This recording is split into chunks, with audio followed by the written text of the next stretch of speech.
सहनाववतु सहनौ भुनक्तु सह वीर्यं करवावहै तेजस्विनावधीतमस्तु मा विद्विषावहै। ओम शांति शांति शांति। वेद स्वाध्याय का प्रकरण चल रहा है वैदिक जीवन पद्धति में, और वेद का परिचय ऐसे तो बहुत विशाल है, परंतु जो उसका महात्म्य है, उसका जो संदर्भ हमारे लिए परम कल्याणकारी है, ऐसे कुछ बिंदुओं पर हमने चर्चा पिछली कक्षाओं में की थी। आज उसी को आगे बढ़ाएंगे, और चाहे जो भी हमारे धार्मिक ग्रंथ हैं, जो धर्मशास्त्र हैं, चाहे स्मृतियाँ हों या महाभारत हो, रामायण हो, सभी ने वेदों की महिमा गाई है। और ऐसे वेद ज्ञान से हम परिचित हो रहे हैं, ये हम सबका परम सौभाग्य है। ऐसे वेद ज्ञान को हम आत्मसात कर रहे हैं, ये सबसे बड़ा सौभाग्य। नहीं तो संसार में कितने अरब लोग हैं? 7 अरब कुछ है जो भी। और भारतवर्ष में कितने लोग हैं? 135 करोड़ के लगभग। कितने लोग ऐसे हैं जो वेद की चर्चा सुनते हैं या वेद का महत्व जानते हैं? कितने लोग होंगे? बिल्कुल, मतलब तो ये जो मूल है जिससे हमारी पहचान है, जो हमारे जीवन का स्वाभिमान है, ज्ञान विज्ञान का भंडार है वेद, उसको जानने का हमको अवसर मिला है। और बचपन से जब मिल जाए वेद का ज्ञान, तब तो फिर कहने ही क्या। ऐसा वातावरण यहाँ पर परम पूज्य श्री स्वामी जी महाराज, परम पूज्य आचार्य श्री जी महाराज, गुरु जी के सानिध्य में यह परंपरा पुष्पित पल्लवित हो रही है। एक प्रकाश यहाँ से जा रहा है, तो निस्संदेह हम उसके साक्षी बन रहे हैं, उसमें कुछ अपना योगदान दे रहे हैं सामर्थ्य के अनुसार। ये एक जन्म का काम नहीं है, ये जन्म जन्मांतरों का परिणाम है। जन्म जन्मांतरों से ये पिपासा रही है, इसलिए हम यहाँ पर उपस्थित हैं। तो सौभाग्यशाली लोग हैं जो वेदों की चर्चा करते हैं, सुनते हैं। ये कहा था कि वेद सभी लोगों को पढ़ना चाहिए जो इसके लिए जिज्ञासु हैं और जो अपने जीवन में पवित्रता को जो है हमेशा महत्व देते हैं। नित्य ही उनको स्वाध्याय करना चाहिए, तंद्रा निद्रा रहित होकर के, नींद में, प्रमाद में, आलस्य में ना रह करके जागरूकता पूर्वक वेद का पढ़ना, पढ़ाना, सुनना, सुनाना अवश्य करना चाहिए। ये परम धर्म है, और सब दूसरे धर्म क्या हैं? वो उपधर्म है। ये परम कर्तव्य है, ऐसा कह लें धर्म से, क्योंकि ऐसी भ्रांति लोग के अंदर जो है घर कर गई है कि धर्म कहने से हिंदू, मुस्लिम, सिख, ईसाई, बौद्ध, जैन ऐसा आता है। ये धर्म नहीं है, ये मत, पंथ, संप्रदाय है। धर्म तो एक ही है, वो मानवता का धर्म है, वो आत्मीयता का धर्म है, वो कर्तव्य है। इसके विषय में हमने सबसे पहले चर्चा की थी विस्तार से। अब आगे चलते हैं। ये कहा कि ऋष्यस्तपसा वेदाध्ययिषन्ता दिवानिशम अनादि निधना नित्या वाग उत्सृष्टा स्वयंभुवा। कि ऋषया जो जन्म और विनाश से रहित नित्य जिस वेदमयी दिव्य वाणी का परमेश्वर ने प्रादुर्भाव किया, उस वाणी के अवयवभूत वेदों का ऋषियों ने तपस्या पूर्वक दिन रात अध्ययन किया, उसको अपने जीवन में उतारा और उस ज्ञान को और सरल करके हमारे लिए भी उसका उपदेश किया, ताकि हम भी वैसे ज्ञान का पान करके अपने कर्तव्यों को, व्यवहारों को और इस जीवन की बारीकी को समझें। ये जीवन केवल ऐसा नहीं कि बस मिल गया और बस जिए जा रहे हैं, जिए जा रहे हैं, विषयों के दुख के घूंट पिए जा रहे हैं। एक जीवन जिया जाता है और एक जीवन काटा जाता है। अब काट रहे हैं कि जी रहे हैं ये पता नहीं है। हमको जीवन ऐसा जीना चाहिए जैसा पुष्प, जैसा एक कुसुम का जीवन होता है, सदा खिलता जीवन हो, प्रकाशित जीवन हो। तो ये बात कही कि ये जो है नित्य है वेद और नाश से रहित है, विनाश इनका होता नहीं है। ऐसी दिव्य वाणी परमेश्वर के द्वारा दी हुई उस वेद वाणी को हम आत्मसात करें, उसको अपने जीवन में उतारने का प्रयास करें। ये हमारे लिए सबसे ज़्यादा कल्याणकारी होगा। और क्या कहा कि वेद ही हमारे लिए और इस संसार के लिए कल्याणकारी है। वेदमेव सदाभ्यसेत तपस्तप्सन द्विजोत्तमः वेदाभ्यासो ही विप्रस्य तपः परम ही उच्यते। आगे और बात कह दी कि जो ज्ञान प्रधान जिज्ञासु हैं, जिनको ज्ञान की कामना है, जो ज्ञान का आधान करना चाहते हैं, जैसे प्यासे को पानी की तड़प है, वैसे एक ज्ञानी को जो ज्ञान पाना चाहता है, ज्ञान का जो पिपासु है, उसको जब तक विद्या मिलती नहीं तब तक वो तड़पता रहता है। जैसे नचिकेता के विषय में आता है कि जब तक उसने आत्मविद्या को नहीं जाना, जब तक उसने मृत्यु के रहस्य को नहीं जान लिया, तब तक कितना उन्होंने जो है भटकाया, कितना प्रलोभन दिया यमाचार्य ने, लेकिन उन्होंने स्वीकार नहीं किया। अन्न जल सब छोड़ दिया केवल आत्मज्ञान के लिए। इसका तात्पर्य ये नहीं है, क्योंकि ये तो शाश्वत प्रक्रिया है। अब ऐसा नहीं कि जब तक ये वेद विद्या नहीं आएगी हम भोजन नहीं करेंगे, जल छोड़ देंगे, ऐसा नहीं करना।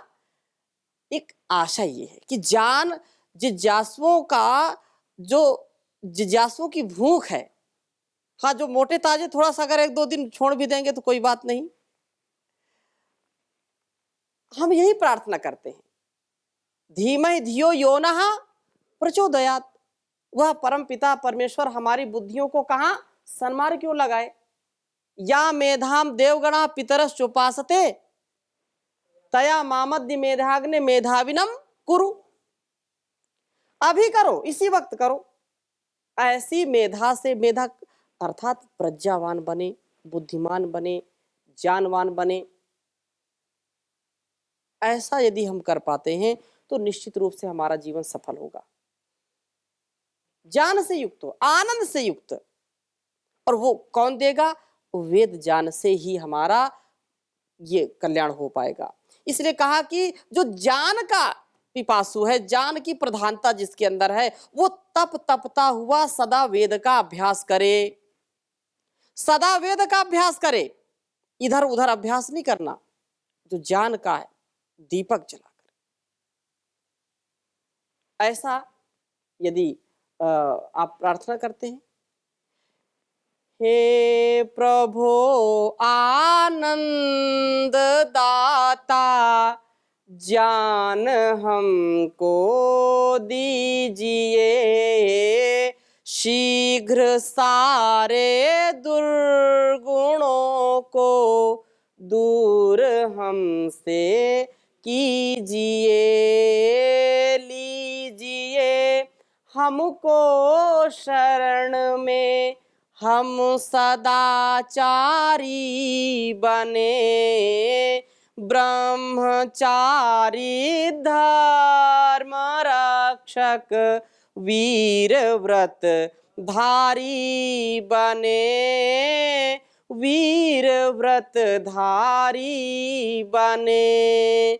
गत हमारी आयु हो प्रभु लोक के उपकार में, हाथ डाले ना कभी हम भूल कर अपकार में। हे प्रभु आनंद दाता जान हमको दीजिए। तो हम ज्ञान की कामना करते हैं, ज्ञान की कामना करेंगे तो उसके लिए विशेष यही बात है कि वेदाभ्यास करिए। जैसे योगाभ्यास करते हैं शरीर और मन की पवित्रता और उसकी निरोगता के लिए, हाँ, डू योग एंड अचीव हेल्थ, ऐसा कहते हैं। तो ये जो वेदाभ्यास है, वेद का भेद हम जब समझेंगे तो हमारा जीवन दिव्य बनेगा। वेद को पढ़ना और सुनना, read Veda and achieve divine life. Veda को पढ़ो और दिव्य जीवन पाओ। नहीं पढ़ पाते तो लिसन, लर्निंग एंड लिसनिंग, पढ़ना और सुनना। पढ़ेंगे सुनेंगे तो पाएंगे। तो यह बहुत ही परम आवश्यक है। इसको मैं लिख देता हूं, बहुत अच्छा यह श्लोक है धर्मशास्त्र का। वेदमेव सदाभ्यस्येत्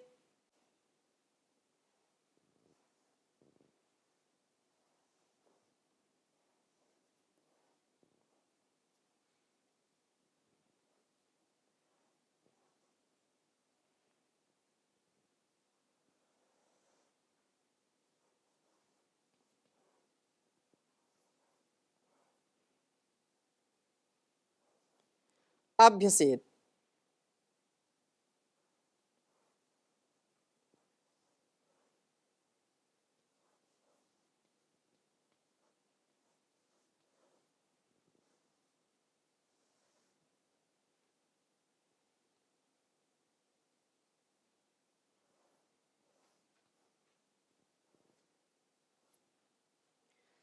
तपस्तप्स्यन् द्विजोत्तमः।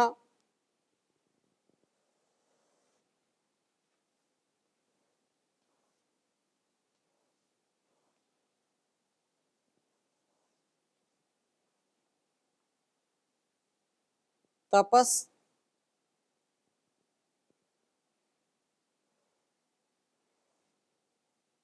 तप्यन, तपस्यन, तपस तपस्यन,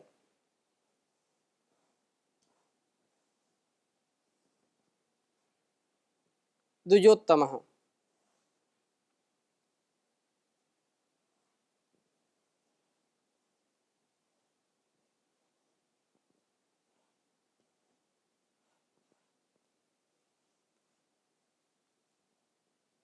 द्विजोत्तमः।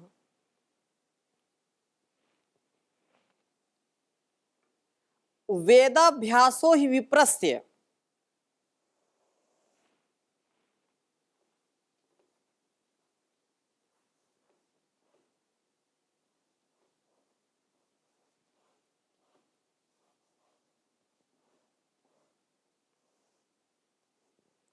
वेदाभ्यासो हि विप्रस्य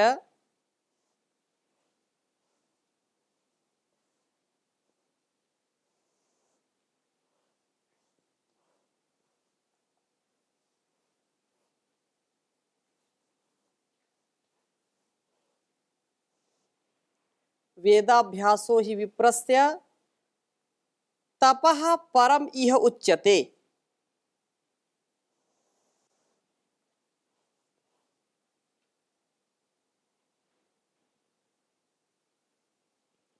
तपः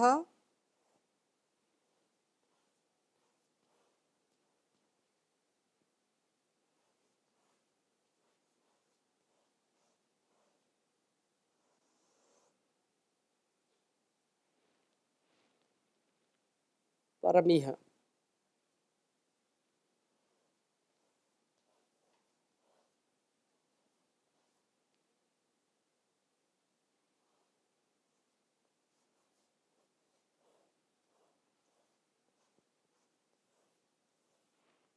उच्चारण करेंगे। वेदमेव सदाभ्यस्येत् तपस्तप्यन् द्विजोत्तमः वेदाभ्यासो हि विप्रस्य तपः परमिहोच्यते। वेदमेव सदाभ्यस्येत् तपस्तप्यन् द्विजोत्तमः वेदाभ्यासो हि विप्रस्य तपः परम इह उच्यते।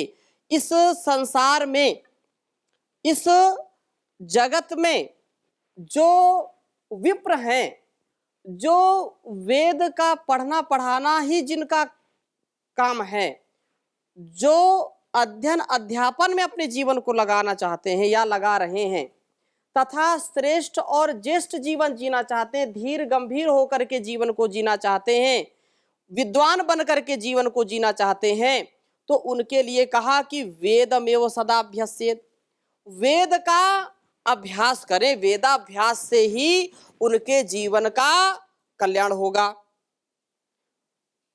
वेद का अध्ययन करें, ये उनके लिए परम आवश्यक है। तथा ज्ञान पिपासु के लिए संसार में वेदाभ्यासी विप्रस्य तपः परम यह उच्चते, इस संसार में सबसे बड़ा तप है। कुछ लोग आ जाते हैं, अरे ये तपस्या करनी, तपस्या करनी। वो तपस्या समझते हैं कि केवल आंख बंद करके बैठ जाना, किसी गुफा में बैठ जाना और तपस्या हो रही है। ऐसा नहीं है। क्या है? द्वंद्व सहना। तब क्या है? द्वंद्व सहना। द्वंद्व सहना, द्वंद्व क्या है? तपो द्वंद्व सहनम। दो सुख दुख, मान अपमान, सर्दी गर्मी, लाभ हानि, जय पराजय, इनको सहना। दो चीजें हैं ना, जय पराजय, मान अपमान, द्वंद्व दो हैं, और दो के बीच में अपने को सम रखना, संतुलित रखना, ये तप कहलाता है। अब वेद का जब हम पढ़ रहे हैं, वेद पढ़ रहे हैं, तो ये भी क्या है? परम तप कहा इसको। वेदाभ्यास क्या है? परम तप है। क्योंकि सारे तपों को ठीक ठीक समझने के लिए जब तक हमारे अंदर ज्ञान नहीं है तब तक हम समझते नहीं है। अब कोई शरीर को तपा रहा है, कोई पंचाग्नि तप कर रहा है, चारों तरफ आग जला करके बीच में बैठा, वो भी तप है। वो तप, ये परम तप है। इसके बिना कल्याण नहीं हो सकता है, इसके बिना हमारा जीवन श्रेष्ठ नहीं हो सकता है। इसलिए इसको कहा है, ये करना पड़ेगा। इस जन्म में नहीं, अगले जन्म में, अगले जन्म में नहीं, और अगले जन्म में। बिना इसके कभी भी हमारा जीवन मुक्त नहीं हो सकता है, कभी हम मुक्त विचर नहीं सकते हैं। इसलिए वेद के स्वाध्याय में, वेद के पढ़ने पढ़ाने में, कभी सुनने सुनाने में कभी प्रमाद नहीं करना चाहिए। वेदाभ्यास ही परम तप कहा गया है। और अगली बात क्या कही? यो अनधीत्य द्विजो वेदम अन्यत्र कुरुते श्रमम सा जीवेनेव शूद्रत्वम आशु गच्छति सान्वयः। कि जो द्विज, जो ब्रह्मचारी, जो इस आध्यात्म मार्ग में चलने वाला है, यदि वो वेद का अध्ययन नहीं करता है, वेद शास्त्रों को पढ़ने और समझने में प्रमाद करता है, तो वो निकृष्ट बन जाता है, वो अपने कर्तव्य से च्युत हो जाता है, गिर जाता है, धराशायी हो जाता है, और वो कभी उठता नहीं है। इसलिए जो उत्तरदायित्व है उसका, आज देश की जो स्थिति है उसके मूल कारण क्या है? द्विजों ने वेदों का पढ़ना पढ़ाना छोड़ दिया, जिसके कारण लोग अपने जीवन को श्रेष्ठ बना करके समाज को श्रेष्ठ बनाते थे, उसका पढ़ना पढ़ाना, सुनना सुनाना और आचरण की तो बात ही नहीं, सब छोड़ दिया। केवल टाइटल लगाना बच गया, चतुर्वेदी, द्विवेदी, त्रिवेदी, है? ऐसी स्थिति में देश को ला करके खड़ा कर दिया कि चतुर्वेदी तो हैं, लेकिन चतुर्वेदी जी से पूछो 4 वेद के मंत्र सुना दो तो उनको आता नहीं है। ये एक उपाधि थी हमारी कि यदि वो 4 वेदों का जाता होता था उसको चतुर्वेदी कहते थे, 3 वेदों का जाता हो तो उसको त्रिवेदी कहते थे। अब त्रिवेदी जी की दुकान खुली शराब की, है, द्विवेदी जी ढाबा खोले बैठे हैं। तो ऐसी स्थिति में कैसे काम चलेगा? देश का बंटाढार होगा। ये कड़वे शब्द हैं, यद्यपि कुछ लोगों को हृदय में लगेगा, मैं क्षमा चाहता हूं, परंतु जो यथार्थ सत्य है उसको स्वीकार करना पड़ेगा। इस जो बात कही जा रही है कि ऐसा द्विज जो वेद का अध्ययन न करके अन्य ग्रंथों को पढ़ने तथा अन्य कार्यों में, अन्य कर्मों में लगता है, उसका कर्तव्य ये पढ़ना, पढ़ाना, सुनना, सुनाना तथा धर्म की स्थापना करने के लिए जिसका जन्म हुआ है, केवल एक उच्च कुल में जन्म लेना पर्याप्त नहीं है। उसके गुण कर्म स्वभाव से वो महान बनता है। जन्मना जायते शूद्र संस्कारा द्विजुच्यते, संस्कार से वो द्विज होता है। द्विज, द्वि माने द्वितीय और जा माने जन्म। एक माँ के गर्भ से जन्म होता है, एक विद्या के गर्भ से जन्म होता है, गुरु के गर्भ से जन्म होता है। और ऐसा जब विद्या के गर्भ से जन्म लिया, जब गुरु के गर्भ से जन्म ले लिया, तो उसका काम क्या है? वेदों का प्रचार प्रसार करना, वेदों के लिए अपने जीवन को लगाना, जीविका की परवाह न करना। आगे इस संदर्भ में और हम चर्चा करेंगे। तो ये बात यहां पर कही है।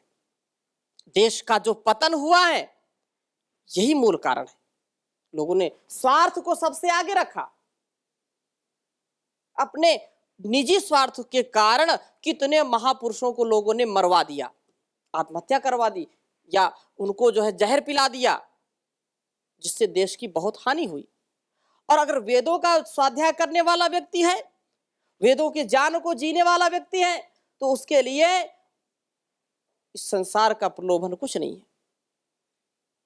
पतन हुआ है इस राष्ट्र का, उसके मूल में क्या कारण है? कि वेदों का अध्ययन अध्यापन छूट गया। लॉर्ड मैकाले ने जो है कुकृत्य किया, जो पाप किया, वो तो किया ही किया है, लेकिन अपनों ने कोई कसर छोड़ी नहीं। कहावतें कहते हैं ना, हमें तो अपनों ने लूटा, गैरों में कहां दम था, मेरी किश्ती वहां डूबी जहां पानी कम था। ये स्थिति है कि जो है हमारे ही चिराग से हमारे घर को आग लग गई। ऐसा अब ना हो, इसलिए हमको सजग होना चाहिए। नहीं तो अभी भी बहुत हानि, सामने चारों ओर राक्षस अपने दांव लगाए बैठे हैं, चारों ओर कौरवों की सेना खड़ी है। अगर अपने आप को हमने नहीं संभाला तो ये हमारा जीवन भी जाएगा और इस राष्ट्र का, इस समाज का कभी कल्याण नहीं हो सकता है। इसलिए वेद के भेद को समझ करके मानवता के लिए और इस जगती के दिव्यता के लिए हमको आगे बढ़ना पड़ेगा। यो अनधीत्य द्विजो वेदम अन्यत कुरुते श्रमम सा जीवनेव शूद्रत्वम आशु गच्छति सान्वयः। वो कह रहे हैं कि निश्चित रूप से जो वेद का अध्ययन न करके अन्य ग्रंथों अथवा अन्य कर्मों में अपने को लगाता है, उसमें परिश्रम करता है, वह जीते जी अपने वंश सहित, खुद नहीं, खुद तो जाएगा ही जाएगा, अपने वंश सहित शीघ्र ही जो उत्तरदायित्व विहीनता को प्राप्त हो जाता है, नष्ट हो जाएगा वो। इसलिए यदि उत्थान चाहते हैं तो जीवन में शिक्षा, दीक्षा और इस व्यवस्था को, वेद की शिक्षा को मानना पड़ेगा। वो समय अब नहीं रहा, अब हमको जागना पड़ेगा, नहीं तो स्थिति बहुत खराब है।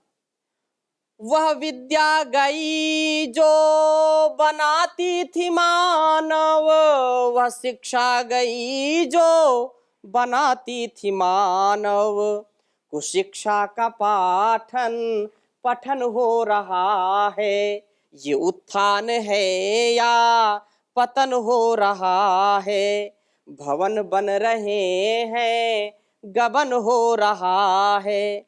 लोग इतने अंधाधुंध अपने इस भोग विलासिता में लगे हैं कि कितना भी रिश्वत ले लो, भ्रष्टाचार कर लो, बड़ी बड़ी हवेली मकान बना लो, इस समाज का पतन हो गया।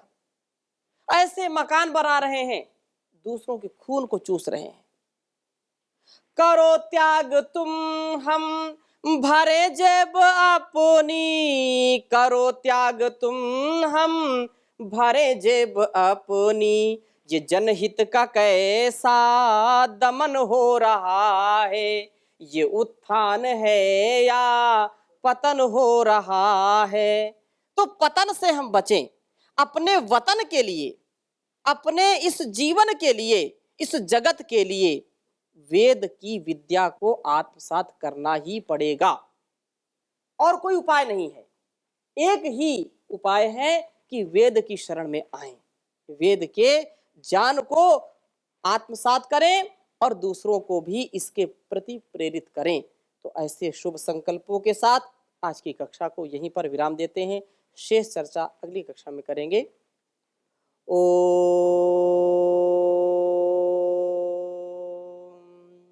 शांति शांति शांति।